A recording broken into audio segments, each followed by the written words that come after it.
할렐루야. 좋은 아침입니다. 오늘도 주 안에서 복된 하루 되기를 축복합니다.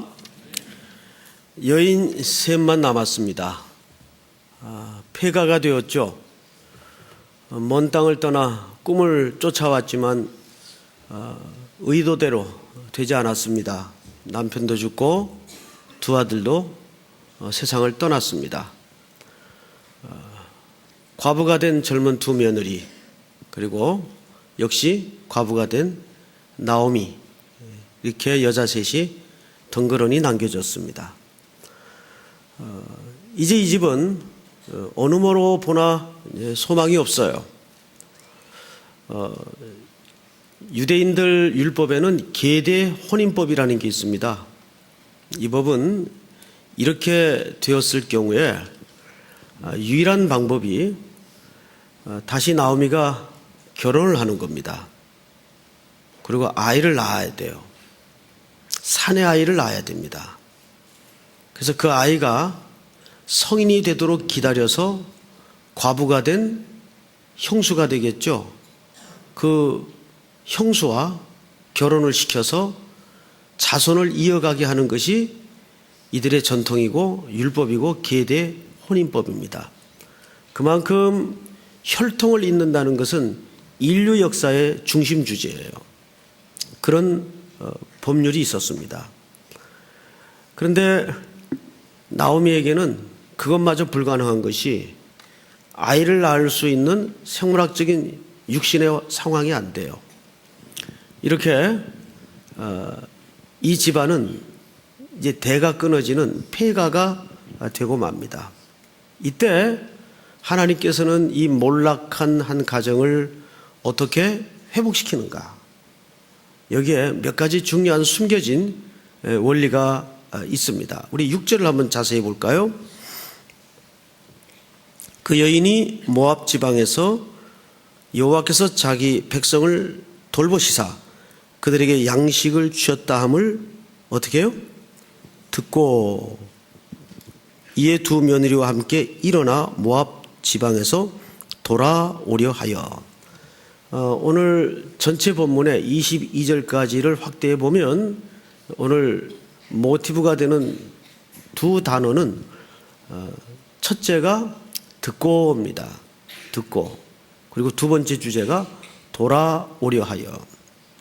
이 돌아오려 하여는 무려 10번이 넘게 오늘 본문 전체에서 집중적으로 소개되고 있습니다. 항상 성경에는 반복되는 문장이나 반복되는 단어는 키워드가 되는 경우가 굉장히 많아요. 그런데 돌아오려 하여가 반복이 되지만 그 앞에 먼저 무엇을 듣게 합니다. 듣고 고향 소식을 듣게 됩니다. 소문을 듣게 됩니다. 누가복음에도 보면 삭개오가 예수님이 마을로 지나간다는 소문을 듣고 그랬어요. 이것이 하나님이 우리를 경영하시고 섭리하시는 아주 상식적인 방법이에요. 하나님은 우리 성도들에게 많은 걸 듣게 하세요. 그런데 거기에서 우리는 왜곡된 걸 들을 수도 있고 복된 것을 들을 수도 있습니다. 보통 이제 그 사기당한 경우를 자랑 삼아 나와서 하는 이야기를 가끔 들어봐요. 우리 남편이 어떻게 사기를 당했고 어떻게 해서 홀딱 까먹었고, 거의가 그 루트가 잘못 들어서 그래요. 귀가 잘못 얇은 겁니다. 그런데 복 있는 사람은 잘 들어요. 하나님이 하루에도 우리에게 이런저런 소식과 소문을 듣게 합니다. 그런데 은혜를 입을 사람은 그 소리를 놓치질 않아요. 듣게 합니다. 그래서 심장에 꽉 충격을 줘요. 똑같은 소리를 듣는데 어느 사람은 지나쳐버려요. 그 하나님의 경영과 섭리에 대해서 소홀히 한 거죠.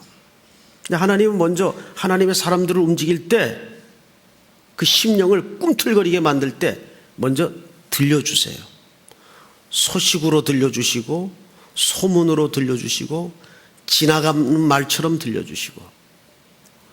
구약에 보면 나만이라는 문둥병을 앓는 큰 용사라고 불리우는 장군 하나가 등장을 하죠. 그 정도 위치면 무슨 방법을 안 써봤겠습니까? 돈도 써봤겠고 영험하다는 신통력도 찾아가 봤겠고 수많은 의사들에게 환부를 디리미로 받겠죠. 이게 백약이 무효였어요. 방법이 없었어요. 그때 그 집안에 전쟁 시에 포로로 붙들어 왔던 어린 소녀 하나가 자기 고향 땅에 선지자 한 사람을 지나가는 말처럼 흘립니다. 우리 고향에 이러이러한 선지자가 있는데 그 사람이면 주인 아저씨 병을 낫게 할 수도 있겠는데요.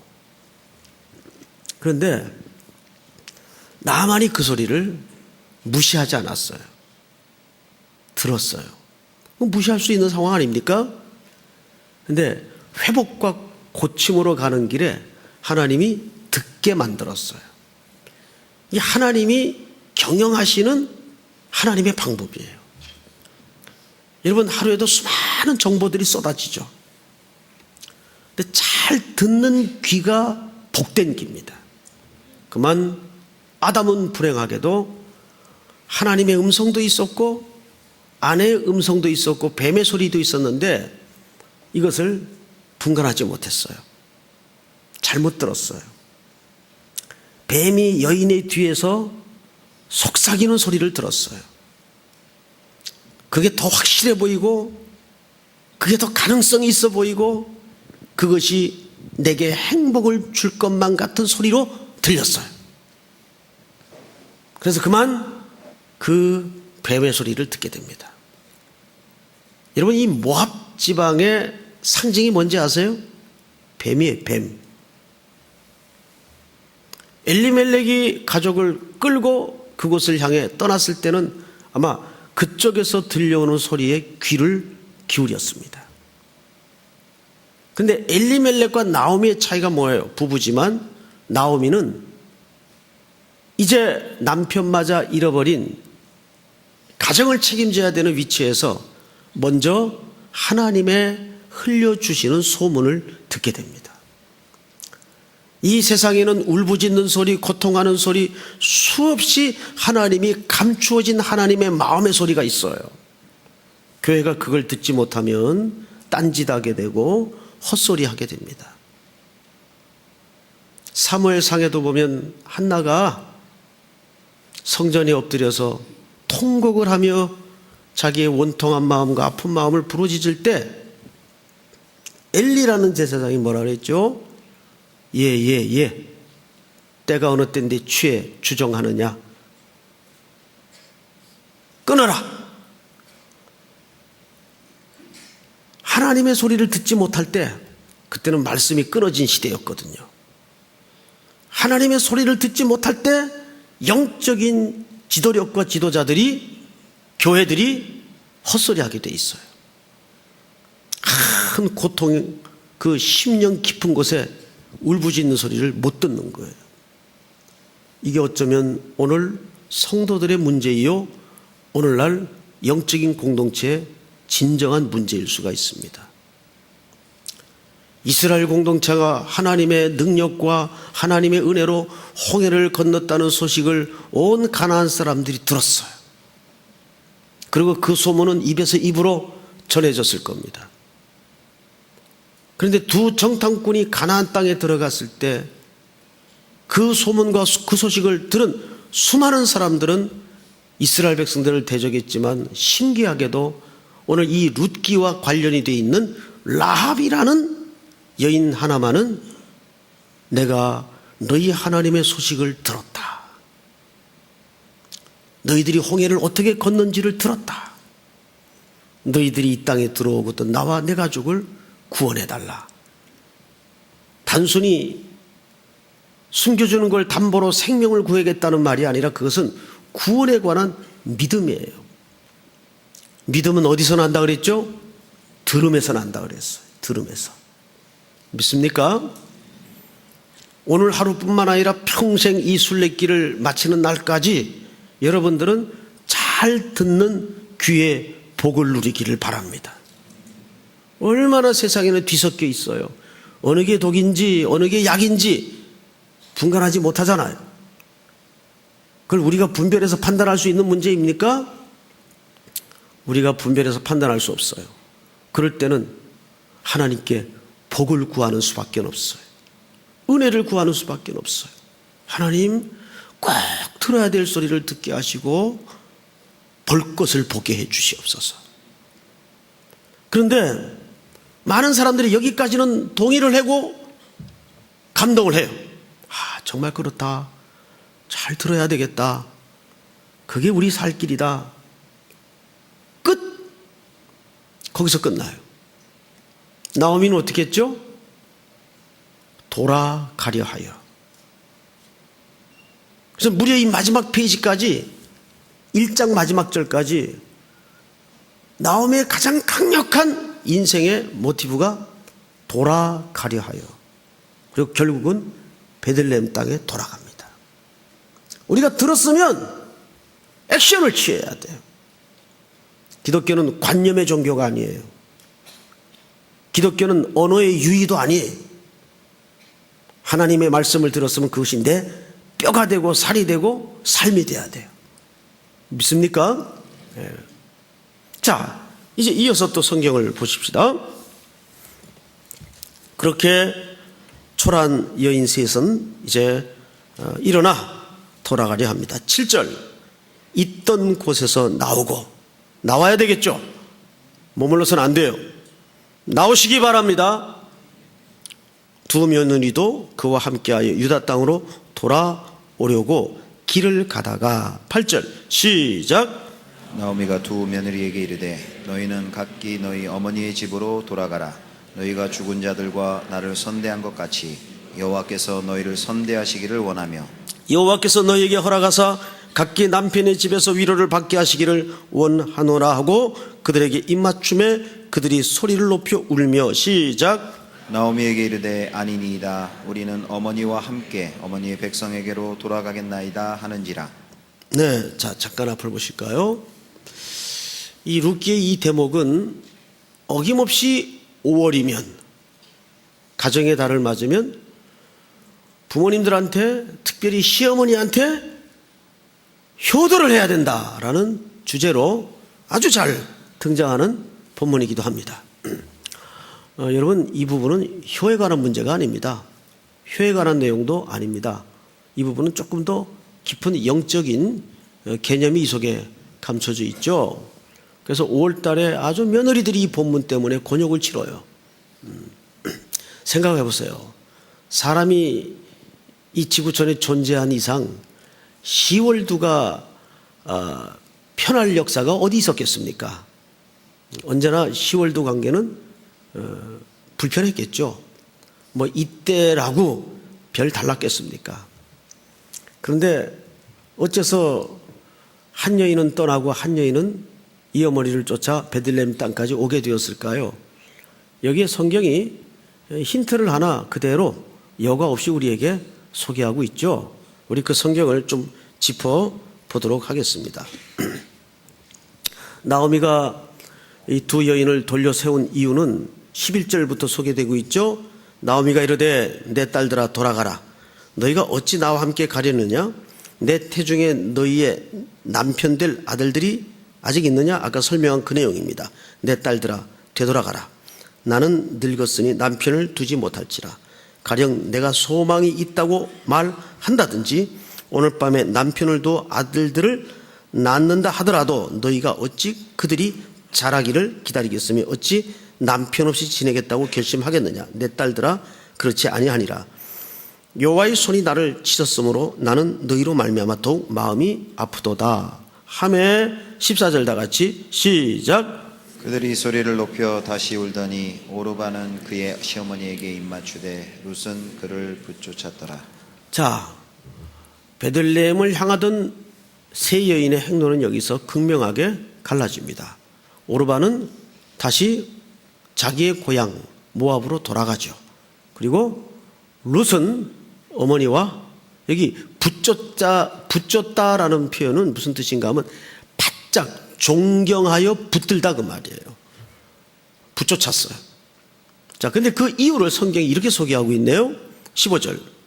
나오미가 또 이르되 보라, 네 동서는 그의 백성과 그의 어디에게로 돌아가나니? 바로 이 부분입니다. 그러니까 오르바가 오던 길을 유턴해서 모압 땅으로 돌아간 것은 단순히 시어머니를 소망 없기 때문에 더 이상 모실 수 없어서 돌아갔다는 그런 일륜적인 또는 개인사적인 문제가 아니라 무슨 문제와 결부되어 있습니까? 종교 문제와 결부되어 있어요. 즉 이 말은 신앙 고백의 문제와 결부되어 있다는 뜻입니다. 그리고 또 보실까요? 신들에게로 돌아가나니 너도 너희 동서를 따라 돌아가라 하니 16절 같이 읽습니다. 시작. 룻이 이르되 내게 어머니를 떠나며 어머니를 따르지 말고 돌아가라 강권하지 마소옵소서. 어머니께서 가시는 곳에 나도 가고 어머니께서 머무시는 곳에서 나도 머물겠나이다. 어머니의 백성이 나의 백성이 되고 어머니의 하나님이 나의 하나님이 되시리니. 아멘. 여기 맨 끝 문장에 룻이 고백한 내용 속에 정확하게 무슨 내용이 삽입되어 있는가 하면 어머님의 하나님이 누구의 하나님이 되고 나의 하나님이 되고. 자, 이것이 단순히 효에 관한 문제입니까? 신앙과 고백에 관한 문제입니까? 그렇습니다. 신앙과 고백에 관한 선언이었어요. 이것이 룻이 이 행동을 감행하게 되었던 중요한 출처의 근거입니다. 믿습니까? 그러니까 성경은 효도에 관한 이야기를 하는 게 아니에요. 효도를 하면 신앙이 좋은 게 아니라 신앙이 좋으면 효를 그 안에 포함하고 있는 거죠. 자, 그런데 이제 이런 단호한 며느리의 결단을 나오미는 말리질 못하고 오르바는 돌려보내고 룻만 데리고 여인 둘이 남아서 베들레헴을 향해 돌아오게 됩니다. 자, 근데 이 돌아올 때가 언젠가 하면 22절을 볼까요? 19절 먼저 읽겠습니다. 이에 그 두 사람이 베들레헴까지 갔더라. 베들레헴에 이를 때 온 성읍이 그들로 말미암아 어떻게 했어요? 떠들며 이르기를 이가 나오미냐 하는지라. 자, 여기 떠들다 라는 히브리 말을 자세히 유념해 보면 짐승들이 그르렁 거린다는 그 의성어입니다. 사실은. 그러니까 이 말은 조금 좋은 표현이 아니에요. 여기에는 조롱과 비아냥이 버무려진 분위기를 이렇게 설명합니다. 떠들며 이르기를. 아, 이거 나오미 아니야? 어이구, 결국은 저렇게 됐구만. 수근수근 거렸어요. 그러자 나오미가 스스로 이런 얘기를 하죠.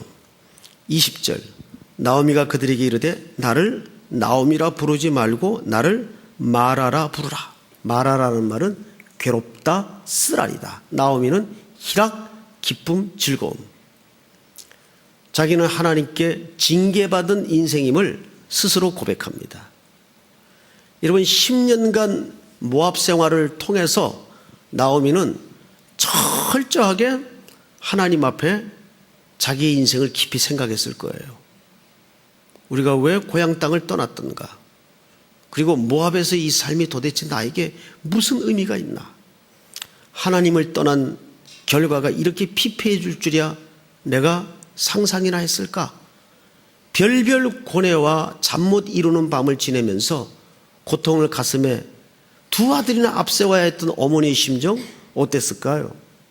아마 남편을 잃은 충격보다 몇 배의 충격을 10년 새에 겪습니다. 계속 죽음을 맞이하는 거예요.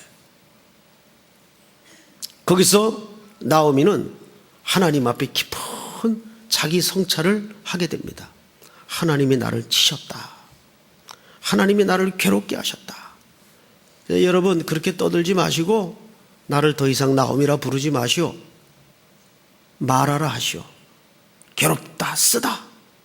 그 조롱도 나는 감수하겠습니다. 여러분 나오미가 어떻게 낮아졌는지 아시겠죠? 낮아졌어요. 아주 흙이 되어버리고 말았습니다. 그리고 중요한 고백 하나를 하죠. 21절. 내가 풍족하게 나갔더니 여호와께서 내게 비어 돌아오게 하셨느니라. 여기 풍족하게 나갔다는 말이 무슨 말이에요? 나갈 때는 식구가 남자 셋이 있었어요. 돌아올 때는 이 남자 셋이 없습니다. 대가 끊어진 걸 이렇게 얘기하는 거예요. 그리고 보세요. 여호와께서 나를 징벌하셨고 전능자가 나를 괴롭게 하셨거늘 어찌하여 나를 나옴이라 부르느냐 하니라. 22절 다 같이 읽습니다. 시작. 나오미가 모압 지방에서 그의 며느리 모압 여인 룻과 함께 돌아왔는데 그들이 보리 추수 시작할 때에 베들레헴에 이르렀더라. 여러분 이들이 돌아올 때의 시기가 언제입니까? 추수를 시작할 때. 이것이 구원의 그림이에요. 이제 이들은 이 땅에 돌아와서 그들이 심지도 땀 흘리지도 아니한 곡식을 먹게 됩니다. 이것이 우리의 구원이면서 우리 그리스도인들의 삶의 근거와 출처가 하나님의 은혜로 시작함을 설명하는 거예요. 그 성도는 어제 새벽에도 말씀을 드렸지만 기독교를 한 단어로 정의하라면 어떤 단어로 정의할 수 있다고요? 은혜. 은혜. 우리의 시작도 마침도 은혜라고 설명할 수밖에 없어요. 이스라엘 백성들이 여호수아서 1, 2, 3장에 가나안 땅에 처음으로 들어갔을 때 그들이 유월절 절기를 지킵니다. 근데 그 유월절 절기를 어느 곡식으로 지키게 되죠? 가나안 땅의 열매로 지키게 됩니다. 그리고 만나는 그치죠. 기적은 끝나요. 그리고 상식이 시작이 됩니다. 기적이 좋은 거예요? 상식이 좋은 거예요? 상식이 좋은 겁니다. 심고 거두는 일상이 시작이 돼요. 근데 그 첫 유월절을 가나안 땅에 그들이 심지도 땀 흘리지도 거두지도 않은 열매로 유월절 절기를 지키게 됩니다. 은혜를 설명하기 위해서요.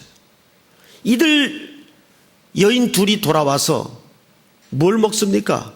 그들이 심지도 땀 흘리지도 거두지도 않는 곡식을 하나님의 자비로 먹게 돼요. 우리는 보통 사람을 평가할 때도 저 사람은 기도를 더 했기 때문에 저렇게 축복을 받고 기도를 덜 했기 때문에 저렇게 재앙을 겪고 이런 식으로 생각하는 흑백 논리나 단순 논리가 있어요. 아니에요. 은혜예요.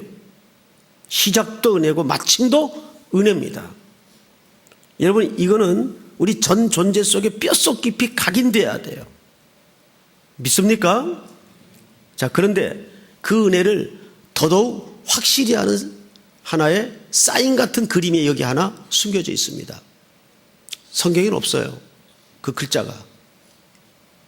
나오미가 이 룻기가 마칠 때쯤 되면 그 품에 생명을 안고 있는 그림을 보게 될 겁니다.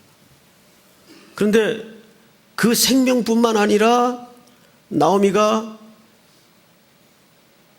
서로의 나이에 풍족히 먹고 살게 된 그 이면에는 어느 여인의 도움이 있었기 때문입니까? 며느리예요. 이 며느리는 유대 여인이 아니에요. 모압에서 흘러온 과부가 된 젊은 아낙네예요. 어쩌면 나오미에겐 짐 같은 존재였을 거예요. 근데 이 혹같이 따라붙은 인생의 짐 같은 여인이 자기 품에 생명을 안기고 자기의 노년을 책임질 줄이야 누가 알았겠어요. 자, 여기에 그림이 하나 감춰져 있는 거예요. 여러분 주변에 이런 사람들이 꼭 있어요. 아, 얘는 좀 딴 데 안 가나? 얘는 좀 내 인생이 비켜줬으면 좋겠는데? 그런데 우리는 항상 사람을 하나님의 존엄한 형상의 한 객관적인 생명으로 보지를 못하고 자꾸 기능으로 보고 수단으로 생각을 하죠. 오늘날 한국교회가 성도를 자꾸 수단으로 생각을 해요. 그래서 무례한 짓들이 벌어지는 거예요. 말도 안 되는 일들이 일어나는 거예요. 여러분, 사람은 수단이 되어서는 안 됩니다. 이게 자본주의가 뱉어낸 아주 더러운 부산물들이에요. 아니, GMP 4만 불에서 뭐 할 거예요? 죄나 짓지? 아니면 아니라고 얘기해 보세요. 사람들이 시간 남고 돈 나오면 하는 짓이 딱 하나밖에 없어요. 죄. 저는 우리나라가 천천히 살아도 좀 덜 발전을 해도 마지막 저 구석에 작은 자까지 하나님의 형상으로 존엄한 대우를 받고 인정을 받는 그런 나라. 그게 선진국입니다. 제일 자본을 많이 갖고 있는 나라가 중국이에요. 근데 누가 중국을 선진국이라고 말합니까? 그냥 대국이라고 말하지. 선진국이라고 말하지 않죠. 마찬가지예요. 오늘 이 인생의 혹처럼 따라붙었던 이 루시라는 가련한 별 볼일 없을 것 같이 보였던 여인을 통해서 인류가 먹고 사는 통로가 준비돼요. 할렐루야. 그래서 여러분들이 내 주변에 특별히 약자들에 대해서 소홀히 하지 마세요. 그게 왜 그런지 아십니까? 이건 단순히 무슨 휴머니즘이 아니에요. 잘 생각하세요. 내가 적어도 인간을 어떻게 대우하냐가 내 신앙의 성숙도라는 걸 아셔야 돼요. 그 대상이 누구이든 간에 나보다 잘난 사람들에게는 우린 잘할 수 있어요. 그런데 아랫사람들, 약자들, 그 사람들에게 똑같은 하나님의 창조의 형상으로 잘하는 것은 그 사람이 그만큼 겸손하다는 것이고 인간에 대해서 정확한 이해를 갖고 있다는 얘기입니다. 하나님은 항상 누구를 쓰십니까? 겸손한 자를 쓰세요. 그 겸손하는 것은 단순히 자기를 낮춘다는 개념을 뛰어넘어서 내가 누구인지를 아는 사람이에요. 우리가 얼마나 똑같이 하나님 앞에 평등한 존재이고 죄덩어리인 걸 아는 사람만이 누구 앞에서도 겸손한 태도를 잃어버리지 않을 수 있는 겁니다. 믿습니까? 이 룻이 인류를 먹여 살리지 않습니까? 할렐루야. 어쩌면 내가 그 위치에 있을 수도 있어요. 좌절하지 말고 실망하지 마십시오. 이것이 은혜로 가는 달입니다. 그래서 요한복음에 보면 성경이 이런 얘기를 해요. 무릇 진리에 속한 자는 내 음성을 듣나니. 주님은 이어서 우리에게 약속하시기를 내가 곧 길이요. 그래서 우리는 매일매일 길 떠난 인생으로서 아버지의 집으로 돌아가는 순례자입니다. 오늘도 그 집으로 돌아가야 돼요. 아멘. 우리의 걸음 행보 하나하나가 역사의 족적이 되면서 아버지의 집으로 돌아가야 돼요. 그 집으로 돌아가는 복된 순례의 또 한 정점이 여러분들에게 순정되어지기를 축복합니다. 우리 다 같이 기도합시다. 하나님 앞에 오늘 주신 말씀 기억하면서 또 하루를 위해서 또 교회 일정을 위해서 특별히 새내기 우리 예람제를 위해서 기도하십시다. 우리 3일교회를 하나님께서 복되게 사용해 주시옵소서. 오늘 주신 말씀부터 잘 듣는 복을 주시고 내 주변에 또는 내 자신이 그렇게 초라한 인생처럼 보일지라도 하나님의 복이 흘러가는 통로로 준비되는 겸손함을 허락해 주시옵소서. 우리 다 같이 한번 소리내어 통성으로 기도합니다. 거룩하신 아버지 하나님 은혜를 감사합니다. 오늘 오늘 노래드리게 귀한 시간 주셔서 하나님의 약속이 있기 때문에 아버지 하나님의 말씀 주여 인도하여 주시옵기를 사랑하시는 주 매일매일 우리에게 모든 아버지 도와주시옵소서. 까지 충성을 감당할 수 있도록 인도하여 주시옵기를 간절히 원합니다. 하나님 상륙해 주시옵소서. 아버지